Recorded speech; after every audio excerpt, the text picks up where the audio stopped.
Hi, everybody, and thank you for joining me for another episode of the Fertilife podcast. This is Dr. Shahin Ghadir with Southern California Reproductive Center, and today we are going to be doing a podcast answering the most commonly asked questions that are out there in the world of fertility. So this is going to be a great episode because there's so many people, and these are not specific questions that people sent in, but these are the most commonly asked questions out there on the internet and on all kinds of avenues for people concerned about fertility. One of the first ones I wanted to start off with is that how long should you try to conceive before you see a doctor? I love this question because the answer is not just perfectly black and white, and it's basically you got to be a little bit smart about this. The American Society of Reproductive Medicine diagnoses fertility and gives you that diagnosis if you are under the age of 35 and been trying to conceive for over 1 year. If you are over the age of 35 and you've been trying to conceive for over 6 months, by definition, that's also infertility. However, I like to look at this very differently.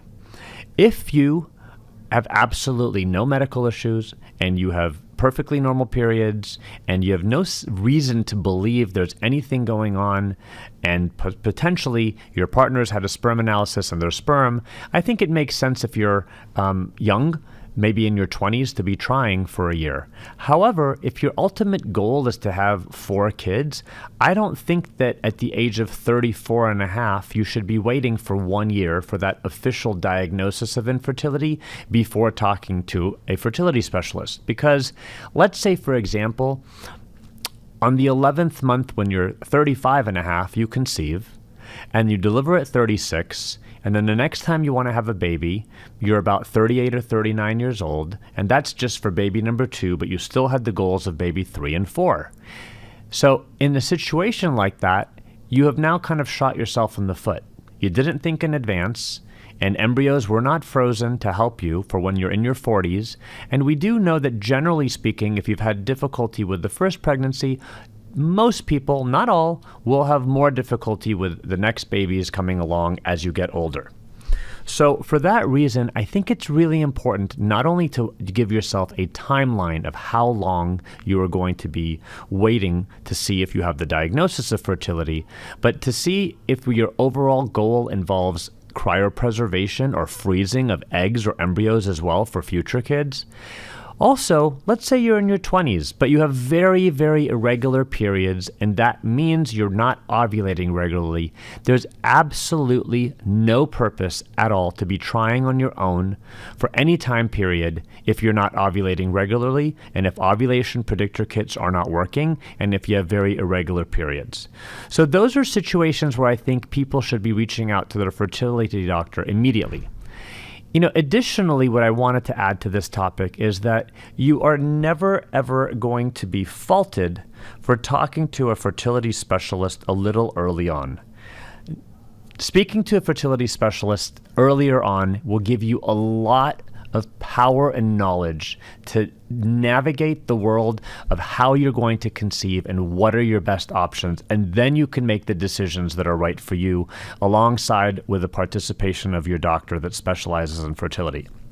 So you will never be faulted by calling a fertility doctor earlier and talking about your overall goals of fertility and getting their perspective as well. So that question has come up a lot about how long to try first, but I'm glad that it is the most common question that's asked out there, and I'm glad that it's one of the first that I chose to answer. Another one is that what are some signs and symptoms of infertility? So one of the most common reasons that people do have infertility issues is potentially irregular menstrual cycles and also being of advanced age. So we know that as women get older, their fertility goes down. So I recommend for anyone who's about to start that journey, or even before starting that journey, on a regular annual basis, potentially to ask their doctor to do a blood test called AMH. Anti-Müllerian hormone is the hormone that comes from all the eggs in the body. As the number of eggs keeps going down, generally speaking, quality goes down with it, and it becomes more and more challenging trying to conceive. So with that being said, assessing your fertility is probably one of the first things to do. And if there's a sign or a symptom that your periods are becoming more irregular or closer together and your AMH level is going down, those are signs that you should be talking to a fertility specialist. Also, there are some things to look at your body. For example, if you're having irregular periods, there's a good chance you're not ovulating regularly. If you're having abnormal hair growth on your body, especially in the areas like the chin or the abdomen and the chest, those are areas that maybe give signals to us that you may have polycystic ovary syndrome and need to be discussed with your doctor. If you are having male pattern baldness, if you're gaining weight and your periods are becoming irregular, all of these things can affect your overall fertility. And for that reason, I believe that it's a very, very good time to get an evaluation from your doctor and see what's going on. Also, having your male partner evaluated with a simple analysis can give you lots of information there. If you have had also significantly painful periods, signals of potential endometriosis, that is something to be discussing with your doctor, because some patients that have very painful periods who have endometriosis also have abnormalities that cause scar tissue in their abdomen and around their uterine and fallopian tube areas that can cause them to have harder times to get pregnant. The next question I have here kind of relates to this one. It's what causes infertility?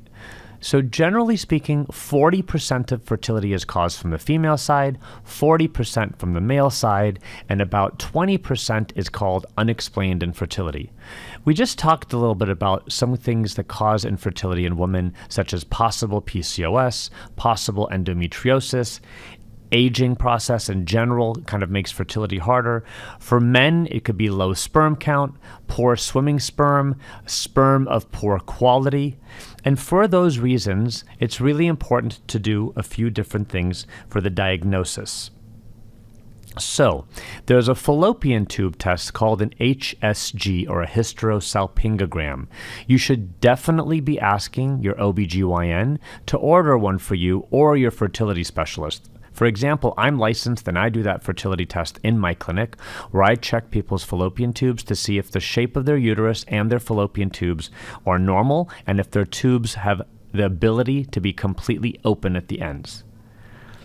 Also, checking certain hormones such as the ones we've talked about, AMH, which comes from the eggs, and other ones such as FSH and LH and estradiol are all really important in helping people and their doctors discover and tell them feedback about how fertile they are. Your thyroid, which is the TSH, and also another hormone called prolactin are important ones to also discuss with your doctor to see if there's a need to check for you as well. Again, for the man, the sperm analysis is really important and should not be left on the back burner, but these are some of the tests that help us diagnose infertility. Now, one of the most important things that we noticed out there is that people are asking, how do you treat fertility patients? There are two general categories of fertility treatment. One is artificial insemination, also called IUI or intrauterine insemination, where the sperm of a male is taken and washed up and put into a catheter and then injected into the uterus vaginally, up into the uterus, also known as the turkey baster by some lay people. And this is all done at the right time of the month when the egg is about to drop and release and ovulate. And all of that could be done with the artificial insemination with some medications such as letrozole or Clomid that are medications that help people ovulate. And that whole process is basically ovulation induction with some medications along with artificial insemination. The other route of getting people pregnant is where we're able to take the actual female eggs out of the ovaries. Not all the eggs, but the eggs that we stimulate to grow with certain medications that are usually in the form of an injection. And then those injections, which last about 10 to 12 days, allow for a patient to make a good number of eggs, hopefully, and then they are removed under what's called the egg retrieval, which is about a 5-minute procedure under a light anesthesia in the surgery center. It's performed when the patient just kind of falls asleep and wakes up. An ultrasound is placed vaginally with a special needle at the tip. The needle goes right through into the ovary where the follicle or the eggs are growing and then retrieves these eggs. Those eggs then go into a laboratory where they are introduced with sperm. Generally, the sperm is picked up on a special needle, and the best-looking sperm, one at a time, is injected into the egg with the procedure called intracytoplasmic sperm injection, or ICSI, and then the egg and the sperm are joined, and we pray that fertilization will occur. We then watch the fertilized embryos grow for 5 to 7 days, where we are looking for the full growth of an embryo called a blastocyst. And at that time, any embryo that becomes a full-grown blastocyst is allowed to be biopsied and then frozen, and within a week or two, we get the genetic testing results for each embryo, which basically tells us if the embryo is genetically healthy and normal, and also determines if it's a male or a female. That is the process of IVF, or in vitro fertilization. The word in vitro means outside of the human body, fertilization. So either we are putting sperm into the body and hoping that it implants and it hits with an egg and fertilizes, and the implantation is occurring, which happens with IUI or intrauterine insemination, or the IVF process where it happens in the laboratory environment. Those are the two categories of treatment that are available for a patient that is doing fertility treatments. There are other things that can be done as well for fertility patients in advance, such as freezing eggs, sperm, and embryos. That is called fertility preservation. And that is a topic that is very, very big, and hopefully we can talk about on another podcast. Does age impact a man's fertility and a woman's fertility? And the answer to that is yes. I'm going to answer the male one first, because many men think that until the day they're alive, they can have kids and everything is absolutely perfect. And that is absolutely true for some men. However, there are lots of studies that have shown that after the age of 40, men also have a decline in their fertility, where their sperm becomes slower, lower in count, and less capable of getting someone pregnant. And there's also some very, very minimal data that is suggesting that there are more abnormalities in babies that are born to men over the age of 40. For women, age has a significant impact on fertility. Studies have shown that after the age of 26, 27, 28, depending on what you're looking at, the female eggs start to decline, and also the quality of eggs begin to go down as well. And for that reason, it is very, very clear to the world of fertility that age impacts both men and women. So, final question that I wanted to answer in this topic is what fertility tests should be ordered by a fertility doctor and what they should be doing right away. If you are going to be talking to a fertility specialist, you should make sure that your doctor is going to order certain blood tests that occur for you on day 2, 3, or 4 of your menstrual cycle. Those are called your baseline labs.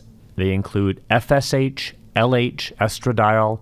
We like to get a TSH for thyroid and a prolactin as well. Any day of the month, another test called AMH can be done. There is no benefit to do it on day 2, 3, or 4. But AMH is the anti-Müllerian hormone. We also suggest an STD panel that is required for doing all fertility treatments by the FDA. That will include HIV 1 and 2, hepatitis B surface antigen, hepatitis C virus antibody, and also syphilis. And for men, there's one additional one called HTLV 1 and 2. Also, for both men and women, we recommend genetic screening to make sure that neither partner is a carrier of the same disorder as the partner. And if they are, it is very important for the physician to be aware. And there is an additional testing step done with IVF that can make sure that when the male and the female both carry the same disorder, then that is not passed on to the embryo that is going to be put back in an embryo transfer. Also, preconceptional blood tests for the female, such as rubella and rubeola and varicella, those are chickenpox and measles titers, should be done to make sure that the future mom is immunized and immune to all of those illnesses. And also, a blood type, a blood count, a vitamin D, and a thyroid level, like I said before, are very important. For the man, the STD panel is also recommended, along with a semen analysis. Those are a good number of the basic tests available. And we talked about this earlier, but the fallopian tube test called an HSG should be a basic test done for someone who's trying to get pregnant naturally or figure out why they're not getting pregnant. I hope these most commonly answered questions that are out there for the world of fertility, the answers were helpful to you. And if they are, great. And if you still need to discuss them, please reach out and talk to your fertility doctor or myself. Thank you, everybody, for listening to another episode of the Fertilife podcast. Until next time, take good care.